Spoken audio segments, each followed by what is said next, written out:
Hello girls, good morning. कैसे हैं आप सब? गर्ल्स घर में ही रहिए, ज़्यादा बाहर नहीं जाना है किसी को भी बिना बात के। अगर घर से बाहर जा रहे हैं तो आप लोग सैनिटाइज़र और मास्क का यूज़ ज़रूर करें।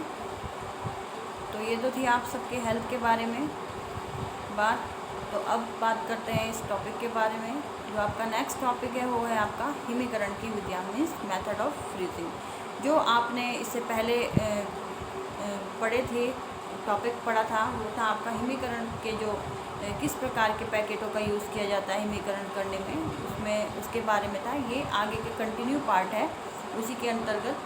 तो हिमीकरण में जो पैकेट थे वो उसके बारे में मैंने आपको बताया था कि प्राथमिक और बाह्य दो प्रकार के पैकेट होते हैं। जो अंदर हम पहले फर्स्ट पैकिंग करते हैं उसको प्राथमिक पैकिंग कहते हैं, और जो सेकंड पैकिंग होती है उसको बाह्य पैकिंग कहते हैं। जैसे आपके प्राथमिक पैकेट में क्या आ गया, कागज़ के डिब्बे हो गए, थैला हो गया आपका, और ट्रम्प या पीपा हो गया, पेंटी या बॉक्स हो गया, पेटी या बॉक्स हो गया, और स्लैब पैकिंग हो गई आपकी, और टीन के डिब्बे, प्लास्टिक फिल्म। और सेकंड में आपका बाह्य पैकिंग में आपके जो हिमीकरण अर्थात बर्फित करना किसी भी चीज़ को, ये सारी चीज़ें आती हैं। ओके गर्ल्स, तो नेक्स्ट है आपका इसमें हिमीकरण की विधियाँ, जो कि इसके आगे का आपका कंटिन्यू का टॉपिक है। तो हिमीकरण की जो क्रिया है वो किस प्रकार से की जाती है, या हिमीकरण को हम किस प्रकार से करेंगे, क्या मेथड यूज़ करेंगे, उसके बारे में इस वीडियो में बताया गया है। सबसे फर्स्ट पार्ट है इसमें, जो हिमीकरण है आपकी जो क्रिया है वो दो प्रकार से की जा सकती है। फर्स्ट है आपका तीव्र गति से हिमीकरण, मीन्स गर्ल्स हेडिंग को देख के ही पता लग रहा है, समझ में आ रहा है। तीव्र गति मतलब तेज़ी से होने वाली हिमीकरण या फ्रीजिंग। शीघ्र नष्ट होने वाले खाद्य पदार्थ में तीव्र गति से हिमीभूत करना ठीक रहता है। मतलब जो आपके चीज़ें जल्दी ख़राब होने वाली होती हैं उन्हें क्या है, तीव्र गति से मतलब जल्दी ही जो है हिमीभूत करना या फिर हिमीकरण करना ठीक रहता है, क्योंकि इसमें खाद्य पदार्थों को 30 मिनट या इससे कम समय पर हिमीभूत कर लिया जाता है। क्योंकि इसमें क्या होता है, जो खाद्य पदार्थ हैं उन्हें 30 मिनट के टाइम से या फिर उससे भी कम टाइम पर हिमीभूत या फ्रीजिंग कर लिया जाता है। इसकी निम्न विधियाँ प्रचलित हैं। इसकी भी जो है विधियाँ हैं अलग अलग, उसके बारे में बताया गया है। गर्ल्स जैसे आपको पता है, जो आपका जल्दी ख़राब होने वाले फूड है, जैसे आपका दूध, दही और मक्खन, ये सारी चीज़ें क्या हैं, आप पनीर हो गया, ये सारी चीज़ें जल्दी ख़राब होने वाली होती हैं, मतलब पेरिशेबल फूड होते हैं। तो ये जो मांस हो गया आपका, वो भी इसमें आता है, और ये जो है जल्दी ख़राब हो जाते हैं। इसलिए क्या होता है कि इन्हें हम 30 मिनट या इससे कम समय पर भी हिमीभूत कर लेते हैं। फिर अगर इसका आपका ऐसे पॉइंट है किस किस प्रकार हिमीकरण किया जाता है। फर्स्ट है आपका वायु संपर्क हिमीकरण, मतलब वायु के संपर्क से होने वाला जो हिमीकरण होता है या फ्रीजिंग होता है उसके बारे में। वायु संपर्क गर्ल्स यहाँ हिमीकरण है, इमीकरण है, टाइपिंग मिस्टेक हो गई है ये। वायु संपर्क हिमीकरण निम्न ताप पर वायु को बर्फित करने के लिए किया जाता है, जिसे हम ब्लास्ट फ्रीजिंग कहते हैं। मीन्स जो वायु के संपर्क में करके हम जो है अलग अलग ताप पर वायु को बर्फित करते हैं। ओके गर्ल्स, तो जैसे आपने कभी देखा होगा कि जो एयर होती है उसको भी हम जो है हिमीकरण कर सकते हैं, मतलब जो आपका एयर है उसको भी हम फ्रीजिंग कर सकते हैं अलग अलग ताप पर। उसे हम क्या कहते हैं, ब्लास्ट फ्रीजिंग कहते हैं। फिर सेकंड है आपका तरल संपर्क हिमीकरण, मतलब जो चीज़ें लिक्विड फॉर्म में रहती हैं उनको हिमीकरण करना। इसमें खाद्य पदार्थों को एकदम ठंडी कॉइल के संपर्क में लाकर बर्फित किया जाता है। मीन्स एक कॉइल होती है एक लंबी सी, जो भी खाद्य पदार्थ होते हैं उन पर लगा करके उन कॉइल को जो है बर्फित या फ्रीजिंग किया जाता है। इस विधि द्वारा बर्फित खाद्य पदार्थ जब बाहर निकाले जाते हैं तो रंग, गंध, आकार व ताजगी में कोई अंतर नहीं आता, और न ही इनमें बर्फ़ के क्रिस्टल बनते हैं।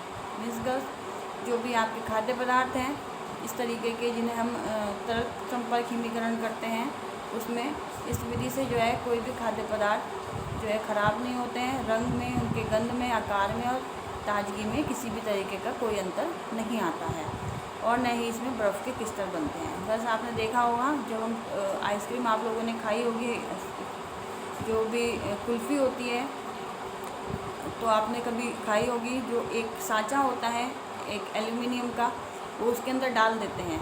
उसे हम एक एग्ज़ाम्पल ले रहे हैं, कॉइल की जगह हम एक को खांचे का एग्ज़ाम्पल ले रहे हैं। तो जब हम उसे फ्रीजिंग करते हैं कुल्फ़ी को, तो आपने देखा होगा वो जम जाती है। उस जो बाहर का वो ठंडी किस प्रकार होती है, जो आपका सांचा होता है वो ठंडा होता है, उसके अंदर वो कुल्फ़ी जम जाती है।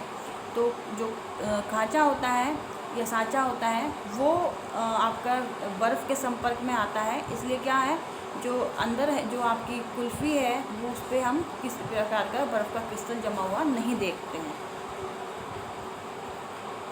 सेकंड है आपका मंद गति से हिमीकरण, मतलब जो अभी धीमी गति से हिमीकरण हो रहा है उसके लिए, जो हम धीरे धीरे कर सकते हैं, जो कि जल्दी से ख़राब नहीं होते हैं। मंद गति से हिमीकरण करने पर बड़े आकार के बर्फ़ के क्रिस्टल खाद्य पदार्थों की कोशिकाओं में बन जाते हैं। जब हम किसी भी चीज़ को जल्दी से धीरे धीरे या मंद गति से हिमीकरण करते हैं, तो आपने देखा होगा गैस, कभी हम घर में फ्रीज़र में कोई सामान रख देंगे तो उसमें क्या होगा, जो आपके जो बर्फ़ है, बर्फ़ के क्रिस्टल हैं, वो खाद्य पदार्थों की जो लेयर हैं उनमें भी जम जाते हैं।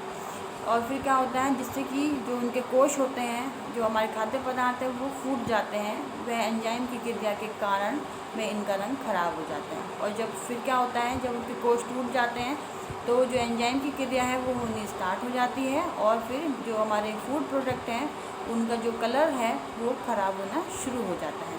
तो ये थी आपकी मंद गति से होने वाले जो हिमीकरण है उसके बारे में।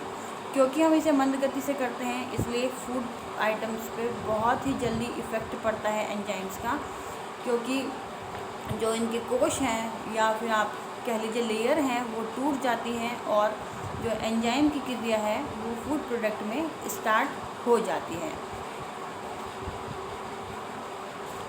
फिर अगर आपका इसमें निर्जलीकरण हिमीकरण, मतलब किसी भी चीज़ को डीफ्रॉस्ट करके फ्रीजिंग करना। ओके गस, तो आजकल निर्जलीकरण हिमीकरण का उपयोग भी खाद्य पदार्थों के संरक्षण के लिए किया जा रहा है। आजकल जो है, जो आज की टेक्नोलॉजी है उसमें भी जो है हिमीकरण का यूज़ किया जा रहा है खाद्य पदार्थों का। किस प्रकार के हिमीकरण का, निर्जलीकरण, मतलब किसी भी चीज़ की जो मॉइस्चर है उसको पहले बाहर निकाल लेते हैं, उसके बाद उसका हिमीकरण करते हैं। इस विधि में पहले खाद्य पदार्थों की आर्द्रता का निर्जलीकरण किया जाता है, मतलब जो इसका pH होता है या आर्द्रता होती है उसका निर्जलीकरण करते हैं। उनकी करीब आधी आर्द्रता हटा देने के बाद उसे बर्फित किया जाता है। और फिर क्या होता है, जब उनकी आधी आर्द्रता हट जाती है तो उनको हम फिर बर्फित कर देते हैं। मीन्स गर्ल्स, आपने देखा होगा मार्केट में आजकल कई तरीके की इस प्रकार की चीज़ें, फॉर एग्ज़ाम्पल आप आंवले को ले लीजिए। आंवले की जो आपने देखा होगा कैंडी आती हैं, तो उसमें क्या करते हैं, सबसे पहले उसकी आर्द्रता को हटा देते हैं। जो मॉइस्चर होता है आपका आंवले के अंदर, उन्हें हटा देते हैं, और उसके बाद उनकी पैकिंग की जाती है और फिर उन्हें डिफ्रॉस्ट किया जाता है, या फिर आप फ्रीजिंग कर सकते हैं। फिर अगर आपका इसमें हिमशुंकन से आशय खाद्य पदार्थों का हिमीकरण कर उदरपातन द्वारा सुखाना है। मीन्स इसमें क्या है, जो खाद्य पदार्थ हैं उनका पहले हिमीकरण करते हैं, और उसके बाद हम क्या करते हैं, उसके जो मतलब उदरपातन, मतलब इस तरीके से वो हिमीकरण करते हैं कि उनके अंदर से जो भी कह लीजिए जो मॉइस्चर है वो बाहर निकल जाए पूरी तरीके से। हिमशुंकन में खाद्य पदार्थों में अव्यवस्थित जल को कम तापक्रम द्वारा बर्फ़ में परिवर्तित कर दिया जाता है।